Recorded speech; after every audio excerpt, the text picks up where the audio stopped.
Hello guys, this is Raghuramoletti from spot entertainment. Buchibabu, Sana Buchibabu దర్శకత్వంలో రామ్ చరణ్ గారు హీరోగా రాబోతున్న సినిమా పెద్ది. ఈ సినిమా పైన ప్రతి ఒక్కళ్ళు కూడా చాలా అంటే చాలా భారీ అంచనాలు అయితే ఉన్నాయన్నమాట. ఒక విలేజ్ బ్యాక్గ్రౌండ్ లో జరిగే ఒక క్రికెట్ కి సంబంధించిన స్టోరీతో మన బుచ్చిబాబు గారు అయితే రాబోతున్నారు. ప్రీవియస్ మనం చాలా చూసామన్నమాట. ఈ క్రికెట్ బ్యాక్గ్రౌండ్ లో వచ్చినటువంటి 83 అవ్వచ్చు, లేకపోతే జెర్సీ అవ్వచ్చు, మంచి మంచి విజయాలు సాధించింది. మరి పెద్ది ఒక విలేజ్ బ్యాక్గ్రౌండ్ లో జరుగుతున్న స్టోరీ ఎలా ఉంటుందో చూద్దాం. దానికంటే ముందు కూడా ఆల్రెడీ చిగిరి చిగిరి అని చెప్పి ఒక సాంగ్ తో ఒక సెన్సేషనల్ క్రియేట్ చేశారు. అండ్ ఇప్పుడు నెక్స్ట్ వచ్చేసి రై రై రారా అని చెప్పి ఒక సాంగ్ ని నిన్న రిలీజ్ చేయడం జరిగింది. దాంట్లో లిటరల్లీ రామ్ చరణ్ గారు అయితే ఎక్కడ కనిపించలేదు, కంప్లీట్ గా జానీ మాస్టర్ కనిపించారు. అతను వేసే ప్రతి ఒక్క స్టెప్ కూడా, అంటే కొన్ని స్టెప్స్ సిమిలర్ గా ఆల్రెడీ ఎక్కడో చూసినట్టు అనిపించినా సరే చాలా అంటే చాలా బాగా దాన్ని ఇంప్రూవైజ్ చేశారు.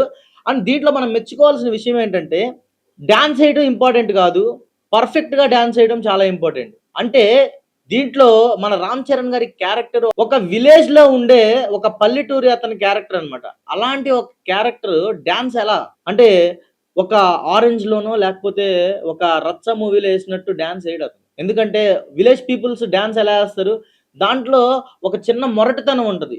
ఆ మొరటుతనాన్ని కూడా డాన్స్ లో మన రామ్ చరణ్ గారు క్లియర్ గా కనిపించేటట్టు డాన్స్ చేశారనమాట. పర్ఫెక్షన్ ఇంపార్టెంట్, కానీ అది అన్ని అన్ని టైమ్స్ లో కాదు. సో దాన్ని పట్టుకోగలిగారు, అది చాలా చాలా ఇంపార్టెంట్ అన్నమాట. మనం చూస్తే ప్రతి ఒక్కళ్ళు ఒక సాంగ్ వచ్చి డాన్స్ అనేప్పటికీ వాళ్ళ పర్ఫార్మెన్స్ ఎరగదీస్తారనమాట.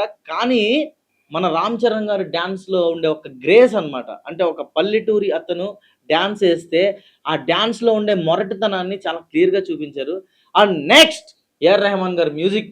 కొంచెం డిసప్పాయింట్ అయితే అయ్యాను బ్రదర్. ఎందుకంటే ఆ పాట వింటున్నంత సేపు నాకు నిజంగా 'చిరుత' మూవీలో ఫస్ట్ సాంగ్ ఒకటి ఉంటదనమాట. 'ఏక్ బార్ ఏక్ బార్' అని చెప్పి ఒక సాంగ్ ఉంటది. అంటే ఈ మ్యూజిక్ సేమ్ ఆ సాంగ్ మ్యూజిక్ లాగా అనిపించింది నాకు. అండ్ ఆ పాట వింటున్నంత సేపు కూడా నాకేంటంటే ఒక కొత్తదనం అయితే అనిపించలేదు. మేబీ అసల ఏఆర్ రెహమాన్ గారు మ్యూజిక్ విషయంలో చాలా అంటే చాలా జాగ్రత్తగా ఉంటారు. ఆస్కార్ విన్నర్ ఆయన. అలాంటి ఏఆర్ రెహమాన్ గారు మరి ఈ సాంగ్ పెట్టడానికి, అంటే ఇలాంటి మ్యూజిక్‌ని మరి ఎలా సెలెక్ట్ చేసుకున్నారు బుచ్చిబాబు గారు? అండ్ రామ్ చరణ్ గారు దీన్ని ఎలా యాక్సెప్ట్ చేశారనేది నాకు అర్థం కావట్లేదు. బట్ ఎనీవే, అంటే డాన్స్‌లో కొంచెం కొత్తదనాన్ని తీసుకొచ్చే ప్రయత్నం చేశారు. ఓవరాల్‌గా 'చిగిరి చిగిరి' సాంగ్ కన్నా కూడా ఇది ద బెస్ట్ సాంగ్ అనైతే అనిపించట్లేదు. కానీ రామ్ చరణ్ గారి కెరియర్‌లో మంచి మంచి డాన్స్, మంచి మంచి సాంగ్స్ ఉన్నాయి.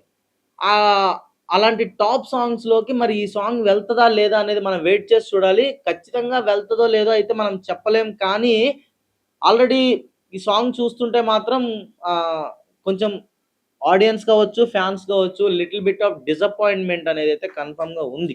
కానీ సాంగ్స్‌లో లిరిక్స్ అయితే మాత్రం చాలా బాగా ఉన్నాయన్నమాట. అనంత శ్రీరామ్ గారు పెన్ను పట్టుకున్నారంటే ఖచ్చితంగా ఆయనకిచ్చిన పాటకి న్యాయం జేస్తారు. మనందరికి తెలిసిన విషయమే. సో, ఈ పాటలో ఉన్న లిరిక్స్ కూడా చాలా అంటే చాలా బావున్నాయి. లిరిక్స్ చాలా బావున్నాయి. మ్యూజిక్ బ్యాడ్ అనైతే నేను అనట్లేదు. But super duper hit song అయితే కాదు 100%. ఖచ్చితంగా ఒక మంచి మ్యూజిక్ ఉంది. ఒక మంచి మొరటుతనంతో కూడిన ఒక డాన్స్ ఉంది. అండ్ మంచి లిరిక్స్, మంచి సాహిత్యంతో ఈ సాంగ్ అయితే ఆడియన్స్‌ని అలరించిందనే చెప్పాలి. కానీ 'రామ్ చరణ్' గారి స్థాయికి తగ్గ సాంగ్ ఇది కాదు అని అనిపిస్తుంది. మేబీ ఆ స్టోరీకి తగ్గట్టు ఈ సాంగ్‌ని డిజైన్ చేసి ఉండొచ్చు. అది మనం సినిమా చూస్తే గాని మనం చెప్పలేము. బట్ ఎక్స్‌పెక్టేషన్స్, ఫ్యాన్స్ కంటూ కొన్ని ఎక్స్‌పెక్టేషన్స్ ఉంటాయి. ఆడియన్స్‌కి 'రామ్ చరణ్' సాంగ్ అనగానే కొన్ని ఎక్స్‌పెక్టేషన్స్ ఉంటాయి. ఆ ఎక్స్‌పెక్టేషన్స్ రీచ్ అయినట్టయితే అనిపించలేదు. అండ్ ఇంకొక విషయం ఏంటంటే, ఈ సినిమాలో 'జాన్వీ కపూర్' గారు హీరోయిన్ అని చెప్పి మనందరికి తెలిసిన విషయమే. కానీ ఆమెను ఎక్కడ గూడా రివీల్ చేయట్లేదు. అసలు ఈ సాంగ్‌లో గాని, లేకపోతే ముందొచ్చిన 'చిగిరి చిగిరి' సాంగ్‌లో గాని, అంటే అసలా 'జాన్వీ కపూర్' గారు ఎలా ఉండబోతున్నారు ఈ సినిమాలో అనేది ఒక అంచనా కూడా తీసుకొచ్చే ప్రయత్నం చేయలేదు. అంటే చాలా సీక్రెట్‌గా ఉంచారు. మేబీ మనం చూసుకున్నట్టయితే 'జాన్వీ కపూర్' గారు మన తెలుగులో ప్రీవియస్ 'దేవరా'లో చేశారు. అది గూడా ఒక పల్లెటూరి క్యారెక్టర్ అన్నమాట.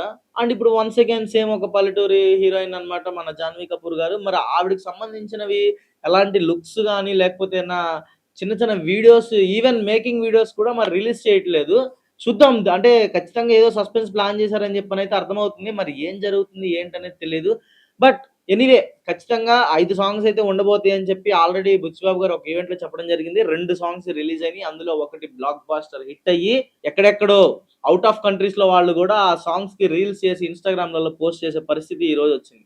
అంత మంచి రెస్పాన్స్ వచ్చింది 'చికిరి చికిరి' సాంగ్‌కి. మరి ఈ సాంగ్ ఎంత సెన్సేషన్ క్రియేట్ చేస్తదనేది మనం ఖచ్చితంగా వెయిట్ చేసి చూడాల్సిందే.